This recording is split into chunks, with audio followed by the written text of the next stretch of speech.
안녕하세요. 키만큼 잡화점입니다. 오늘 일정은 저를 한국인으로 알아봐준 꼬맹이가 있는 식당에서 이틀 연속 식사를 하며 시작했습니다. 어제 말씀드렸듯이 보통은 라파주에 오시면 마녀시장에서 기념품을 사시거나 케이블카를 타고 도시 전망을 보러 가세요. 지금 왼쪽에 보이시는 곳이 오렌지색 케이블카를 타는 곳인데 제 에어비앤비 숙소에서 가까웠지만 패스했습니다. 쿠스코에서 기념품을 조금 샀기 때문에 제 배낭에 공간이 많지 않았고 여행하면서 쇼핑도 즐겨하는 타입이 아니거든요. 그래서 한번 둘러보지 못한 것은 좀 아쉽지만 케이블카가 아닌 조금 더 특별한 곳에 올라 라파즈의 전망을 바라보려 합니다. 여기 뭔가 멋있다. 신나네. 거리도 멋있고. 오늘도 고생을 많이 할 예정이기 때문에 이따가 끝내주는 저녁을 먹을 생각이에요. 그 끝내주는 저녁은 바로 한국 라면입니다. 숙소 근처에 한국 잡화를 파는 마트가 있더라고요. 한국 라면을 판다는 말에 가보기는 했는데 진짜 잡화가 많고 식재료는 생각보다 많지 않아 조금 아쉬웠습니다. 가게에 들어가는 순간부터 직원 한 분이 쫓아다니시는데 아마 물건을 훔쳐갈까봐 꼭 지켜보시는 것 같았어요. 볼리비아의 분위기상 매장들에 철창이 쳐져 있는 곳도 많고 작은 구멍가게들의 경우 주인분이 직접 물건을 꺼내주시는 경우도 많이 보았기 때문에 이해할 수 있었습니다. 지금은 11 가이드분을 만나러 가는 길인데 볼리비아 라파주도 생각보다 큰 번화가들이 많더라고요. 길거리에 경찰분들도 종종 보이시고 초록색 옷을 입으신 청소부분들도 쉼없이 낙엽을 쓸고 계셨습니다. 제가 잠깐 쉬어갔던 공원에서는 바로 앞이 대학교여서 그런지 애정행각을 벌이는 많은 젊은 친구들도 볼 수 있었습니다. 아이 부끄러. 갑자기 비가 와서 잠깐 나무 밑에 숨어 있어요. 저쪽 하늘은 파란데 이쪽은 갑자기 구름이 와가지고 여기는 확실히 소나기가 자주 오나봐요. 공원에 비둘기도 정말 많은데 처음 보는 새들도 종종 보이더라고요. 아, 날아오지마. 가이드분을 만났어요. 오늘은 두 곳을 가볼 예정이에요. 한 곳은 개인 사유지인데 자갈들과 진흙들이 무너져 내리면서 뾰족뾰족한 지형을 나타내는 신기한 곳이에요. 아마 비가 옴에 따라 시간이 지날수록 조금씩 무너져 내려서 그 형태가 없어져 가지 않을까요? 그러니까 여러분 빨리 와보세요. 경치가 너무 신비롭고 아름다워서 혼자 보기에 너무 아까웠습니다. 영상으로도 이게 잘 담기는지 잘 모르겠네요. 뾰족뾰족한 모습이 마치 화성에서나 볼 법한 모습이랄까요? 그런데 사실 볼리비아도 고지가 높은 지대라서 동네 언덕길만 조금 올라도 숨이 막 차요. 지금 세 사람 다 숨이 깔딱거리고 있어요. 제가 여행을 무사히 마치고 한국에 돌아가거든 당분간은 고지대 등산을 하고 싶지 않아요. 생각보다 이게 몸이 힘든 것보다 숨이 많이 차서 뇌랑 폐가 힘든 느낌이랄까. 그래도 이런 고생을 하면 꼭 아름다운 풍경을 볼 수 있더라고요. 오늘 저희의 주 목적은 이곳이 아니기 때문에 끝까지 올라가지는 않고 중간에서 내려왔습니다. 대신 저 뾰족뾰족한 지형들 사이로 들어가 봤어요. 이거 보세요. 흔히 볼 수 없는 모습이죠? 몸이 금방이라도 낑길 것 같은 곳인데 살짝 스치기만 해도 돌들이 떼구르떼구르 굴러 떨어져요.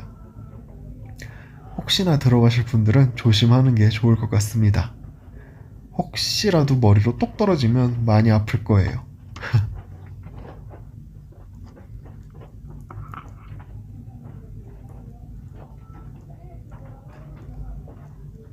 드디어 탈출! 이 뾰족뾰족 멋진 것을 뒤로 하고 이제 정말 노을을 볼 수 있는 산을 올라야 해요. 무려 1시간 반이나 올라야 하는 꽤나 높은 산이기 때문에 후딱 출발해 보도록 하겠습니다. 제 숙소에서는 차로 무려 1시간 정도 걸리는 곳이더라고요. 특히나 또 이곳이 관광지가 아니라 이 가이드분만 개인적으로 알고 계시는 곳이기 때문에 굉장히 유니크하고 특별한 뷰를 볼 수 있겠죠?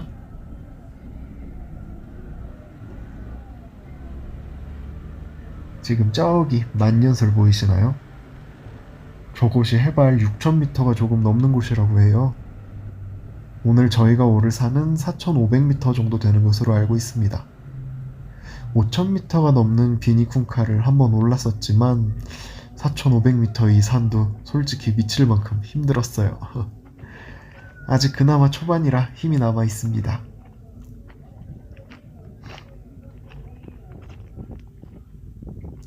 중간까지만 올라와도 벌써 이렇게 멋진 풍경을 볼 수 있네요.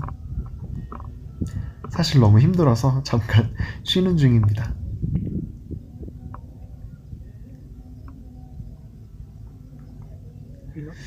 사실 간식을 좀 가져오라고 추천해 주셔서 저는 초콜릿을 챙겼거든요. 근데 이게 도저히 먹지를 못하겠더라고요. 가이드분께서 가져오신 귤은 수분 섭취용으로 먹기 좋았는데 가이드분께서 가져와 주신 땅콩이나 제가 가져온 초콜릿은 오히려 막 숨을 쉬기가 너무 힘들어지더라고요. 경사도 생각보다 가파르다 보니까 자꾸 입으로 숨을 몰아쉬게 되는데 입도 이게 건조해져서 퍽퍽한 음식을 먹기가 힘들었습니다.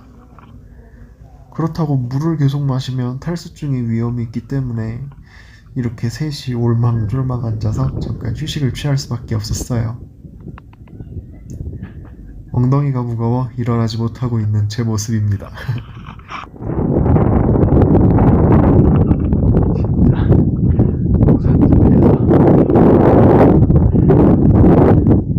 등산하는 이 느낌을 웬만하면 다시 느껴보고 싶지 않아요.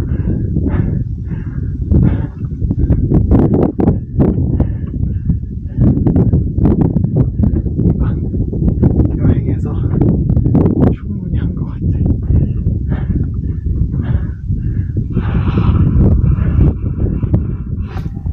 드디어 도착한 정상. 땀도 많이 났지만 바람도 엄청나게 많이 불어요. 그래서 정말 많이 추웠습니다. 노을이 지기까지 몇십 분은 기다려야 하는데 저는 반팔 티셔츠 위에 바람막이 하나 입은 거라 판초가 없었으면 정말 얼어 죽었을지도 몰라요. 그래도 나중에는 정말 이러다 감기에 걸리겠구나 라는 생각이 들 정도로 몸이 막 파들파들 떨렸습니다. 구름 사이로 햇빛이 나오면서 산골짜기가 조금씩 주황빛을 띠기 시작했어요. 정말 영화나 드라마에서나 나올 법한 아름다운 색감이었습니다.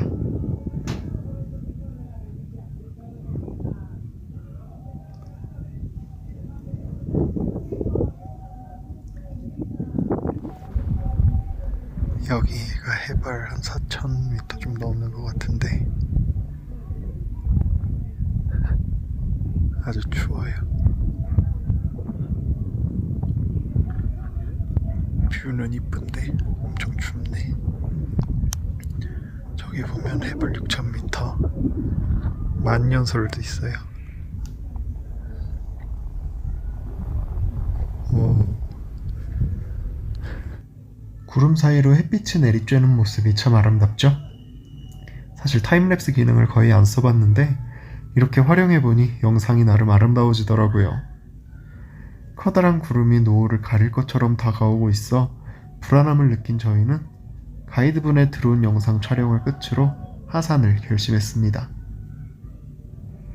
날이 정말 많이 추워서 가이드분도 벌벌 떨고 계셨거든요. 무엇보다 안전이 우선이지 않겠습니까? 제가 사실 사람들의 관심을 받는 것을 어마어마하게 좋아하지는 않아서 이 카메라 하나를 들고 다니는 것만으로도 사실은 상당한 도전이거든요.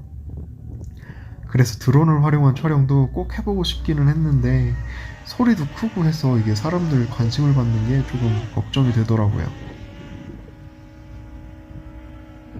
그래도 이번 기회에 드론을 어떻게 촬영에 활용하고 어떻게 컨트롤하는지 볼 수 있는 기회가 되어서 만족합니다. 저도 언젠가 기회가 되면 드론을 활용해보고 싶네요. 확실히 날이 추워서 해가 지니까 더 추워가지고 저기 만년설 보이죠? 여기 오지게 추워요.